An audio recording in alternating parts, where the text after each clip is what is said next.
حضرتك يعني انت مش متصور وانت ضابط جيش ان بمنتهى البساطه يعني اجي على رفح او الشيخ زويد اروح محاصرها ومطلع السكان اللي منها واروح مفجر المباني اللي موجوده فيها؟ مشكله يعني احنا نعمل كده؟ مش هنقتل حد ولا حاجه.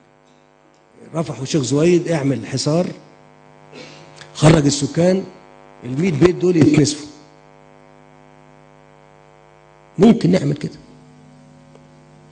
حد ضرب نار، طلع قدام النار دي 100 نار، مات 2 3 ابرياء. انت في الاخر بتشكل عدو ضدك وضد بلدك، لانه بقى في طار بينك وبينه. بنشكل امن بالتواجد مش بالقتال. خلي بالك الكلام ده بنقول احنا مع بعض كده، بالتواجد مش بالقتال. ما هي دبابه واحده ورشاش واحد قادر يعمل لك حاجات كتير، بس دول في الاخر اهلك وناسك. ولازم نستدعي حاله انفصال الجنوب في السودان. بدات من 50 سنه.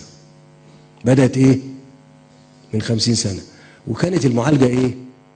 لا، امنيه فقط، مفيش فيها حسابات رفيعه. والضغط بتاع الراي العام كان حاكم، وكان اللي بيقود المعالجه بيتاثر بيه وبيتجاوب معاه، حتى لو كان ده ضد مصلحه الامن القومي على المدى الطويل.